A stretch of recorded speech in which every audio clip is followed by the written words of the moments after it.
Hello crochet lovers, how are you? Today we are on class 1 for our new and first crochet challenge, where we will be making a crochet doll inspired in Waldorf dolls. If you have never heard of the Waldorf dolls and if you want to know the list of materials you will need for this challenge, you can see all of that in our blog. So make sure to click on the link below that will take you right to that post. Today we will learn to make the head of our doll. So we'll see the head pattern, and by the end of this tutorial, we will learn to make 2 small dents for the eyes and a little relief for the nose. The most important thing for this class is to have the written pattern. You can either download it or copy it from the link I will put below in the description. Remember that in this tutorial, we will not be seeing it completely. I will just show you how to make the increases and the decreases, and each of you will crochet row by row the head for your doll. So now, let's go to the tutorial. This is our base doll, and you can also see my daughter's hand. She won't let go of her doll. We will begin the tutorial with the increases and then we'll see the decreases to create the sphere. Like I said before, we will also make some dents for the eyes and a little relief for the nose. My suggestion to not get confused with the instructions is to cover what we have already crocheted, and we can also use a marker at the end of each row to know exactly where we are. This is the yarn that I'll be using for both the head and the whole body. For the body, we will need an entire 50 grams yarn ball. We will start by making a slip knot. Now we chain 2. And in the first chain, which will become our central ring, we make 6 single crochet stitches. These are the instructions for row 1. You can see them in your pattern, which I hope you have already downloaded and have near you. Here we have those 6 single crochets, and we will always mark the last stitch of the row because we will not be closing off rows. This project grows on a spiral. The instructions for row 2 say we should crochet 1 single crochet stitch and then 5 increases. For the increases, we will just make 2 single crochets in the same hole. So that was 1 and 2 single crochets in the same stitch. So from 1 stitch, we have increased to 2 stitches. That's what we call an increase. The pattern says that for this row, we need 5 increases in a row. So we'll make 1 single crochet and then another in the same stitch. We now have 2 increases, and we keep going with the instructions for row 2.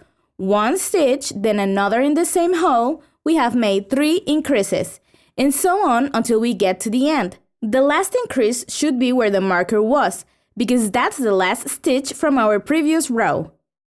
So we make the last increase according to the instructions of row 2, and we bring the marker right back in the last stitch from this row, which is row number 2.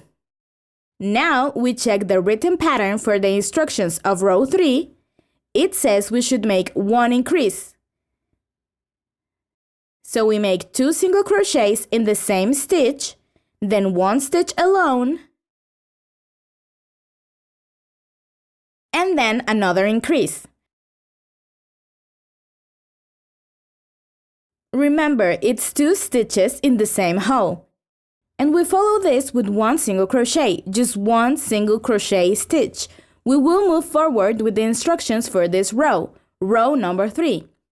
Remember that the last stitch or increase from each row will always be right where the marker is. For this row, it is an increase. And after that, we set back the marker so we don't confuse the stitches. We can count the top loops once we finish a row. You will also see in the pattern the number of stitches we should have by the end of each row. We must keep crocheting, so now we should go with the instructions for row 4. This one begins with 2 separate stitches and then 1 increase. We are making the increase now. Remember, it's 2 stitches in the same hole. In this 4th row, we have to crochet 3 separate stitches. So we have 1, 2, and 3, and then we make another increase. You have the written instructions already, so we just have to follow them. Row by row, do not lose focus. Don't forget that the last stitch or increase will always be right where the marker is. And right after finishing it, we set the marker in the last stitch from the new row. We just have to keep crocheting like this. We will begin to see it looks like a sphere. The important thing is to have this part popping forward and the sphere growing towards the back. So we keep going. Now we should follow the instructions for row 5 and so on. We have to make the rows with their respective increases until we get to the center of the sphere. So I will see you again in a little while. I am now making the center row, which needs to have 64 single crochet stitches without any increases or decreases. This is the row that goes in the middle, and now we'll start making the rows with decreases. The first row with decreases begins with 7 single crochet stitches, as you can see in your written pattern. We have that in there, so I'll make those 7 single crochet stitches, and now we have to make a decrease. We have 3 options to make a decrease. I will show them to you and you can choose which one you like the best. The first option is the classic decrease for a single crochet stitch. Many of you should know this one already. So we yarn over in one stitch, we yarn over in the following one, and we pull through those 3 loops we already have on the hook at the same time. This is your typical decrease that we have always done for other crochet projects. The only issue with this one is that it looks chunkier than the rest of the stitches. So that's why we have also option number 2, which I will be showing you now. This one is called the invisible decrease, and it's frequently used by those who make amigurumis. Remember that in crochet, each stitch leaves 2 loops at the very top. One that is facing towards us to the front and one that's to the back. For the invisible decrease, we will just go through the front loop of the first stitch. We pull the yarn and we go to the next stitch where we will be just using the front loop also. We yarn over that one too. We have 3 loops on the hook, so we go through them 2 by 2, just like we do for a double crochet stitch. We pull through the first 2 loops, and we should have 2 on the hook. We yarn over and pull through the last 2 loops. That's the invisible decrease, which looks flatter than the classic decrease, so it will be less noticeable in the project. And finally, we have the third option. I undid the previous decrease so that I can show you option 3, which is the one I am using. This is done simply by skipping one stitch and working directly in the following one. I skip that top loop, go straight to the next one and make 1 single crochet right there. This is how this decrease looks. You can see it fully done now. And those are the 3 options. I suggest you practice the 3. Try them out and see how they look with your yarn, so you can choose among the 3 which one works best for you. After that decrease, the pattern says we need to make 5 single crochet stitches, so I'll make those and I'll see you in a bit. I'm at the end of this row. Remember that the last stitch of each row needs to be done right where the marker is. This is the best way to verify we're doing it right, with the exact number of stitches. We can always count them to verify too. I set back the marker, and in this new row we should have 38 single crochet stitches. When we are working on top of a decrease, we shouldn't pay attention to the relief, only to the top loop, which will be used as a regular top loop of a single crochet stitch. So far, I've done 8 single crochets. I need to make 30 more, just like the pattern says. And now I have to make another decrease. So we go with the option we have chosen. This will always include 2 single crochet stitches that will become 1. Remember that I'm going with option 3. So right here we can all go with our selected decrease, and after that decrease we keep going with the instructions, which for now are 23 single crochet stitches until we get to the end of the row. This is starting to look more and more like a sphere. So we will keep making this hole smaller until we get to about 2 centimeters of diameter. And when we get that, we can start adding the filling, like right now. We'll add as much filling as possible. We can always add a bit more filling so that the head is very firm. We can always use a stick or even our crochet hook to help us push the filling inside the head a bit more. When we get to a point where we think we can't add any more filling, we crochet 2 or 3 more rows. Keep in mind that it will be harder to work now that we have added the filling, since we have to hold the whole sphere while we crochet. And after those 2 or 3 rows, we should try to add some more filling until the head is super firm. This head is still not ready. For the Waldorf dolls, the head tends to be super firm, and also this sphere pattern requires a lot of filling so that it has the right look. Finally, the head is super firm, so we should begin making the last row from our pattern, which if you're reading it now, you will see that it says we need a double decrease. So for now, we will start with the simple decreases. The last row says we should make 2. So 1 and 2 simple decreases. And now for the double decrease, we will be using 3 single crochet stitches. So we yarn over from the first stitch,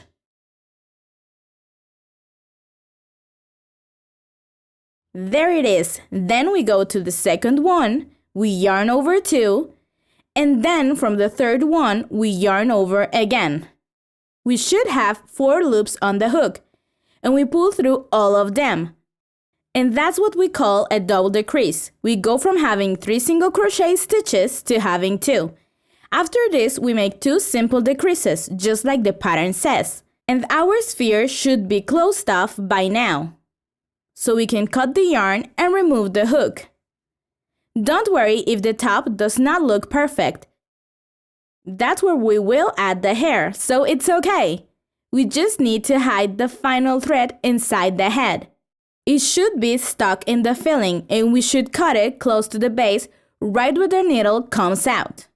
It should be perfectly hidden inside the sphere. Now we'll begin sculpting the face of our doll. For this, we will choose the side of the sphere we like the most. There will always be one that looks slightly better, and that will be the face.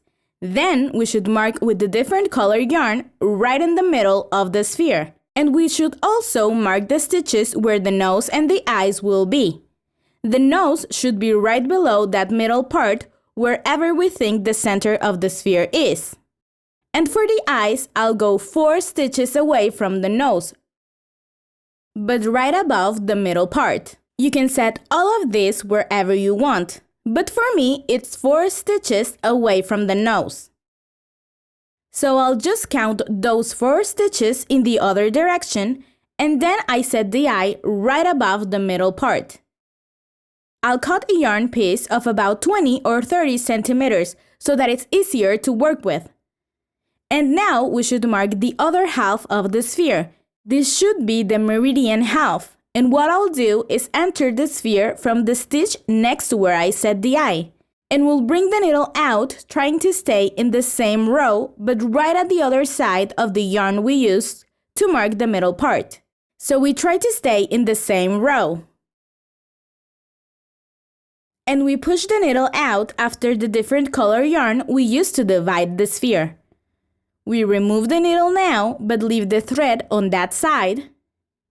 We bring in the needle on the part of the thread that will be on the face, so we can move to where the other eye is, and we push it out right there. There it is. We pull this out, so it's easier to work, and if you can see, we have now a small horizontal line. That marks the dent for the first eye. We're not done yet, so we're gonna insert the needle in the hole that's next to this eye. And just like we did on the other side, we stayed in the same row, and we'll try to bring the needle out right after the middle part. We bring this out by pulling through the whole thread. We have now those 2 horizontal lines for the 2 eyes. We just have to pull the extremes of the thread from the back. And as you can see, both dents are more visible now. So we pull this as much as we want. And when we think the eye dents are okay, we'll just tie the thread. And now we'll work on the nose. We bring the thread in the hole next to where we mark the nose, and bring it out wherever we want but at the top of the head. It's better to use a longer needle for this. We leave the thread right there and we bring in the needle again from the front. We can remove for now the nose marker, and now we'll imagine a small circle, so we work from all directions in order for it to be in relief. We can go through it several times horizontally, always trying to bring the needle out in the equivalent stitch from the other side, and always keeping in mind the circle that we're trying to create. So we pull through from below and side to side. We'll have to make several horizontal stripes, and when the relief is visible thanks to the horizontal stripes we made, we'll just make a couple of vertical stripes, so that it ends up looking like a small button at the center of the face. And when we're happy with it, we make one last vertical stripe from the bottom of the nose, and we bring the needle out at the very top of the head. We go in from the bottom and come out anywhere at the top of the head. Now we should hide all those threads inside the filling like we previously did with the other one. And that's it! When we hide all those threads, the head will be ready. We will now just need to make the mouth and the eyes, and we'll make those after, when we have created a link with our doll.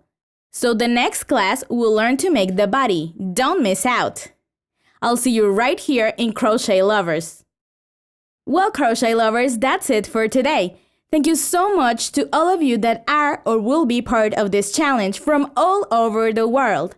That's the best part of the crochet challenges, and please, if you have all the materials already, leave in the comments the brand, color, or where you got it in your country, because the material and suppliers change from country to country. I'll see you next Tuesday so we can learn to make the body of the doll. I will also be leaving you here some tutorials in case you want to crochet something else while you wait for the next class. Have a great day, Crochet Lovers! See you soon!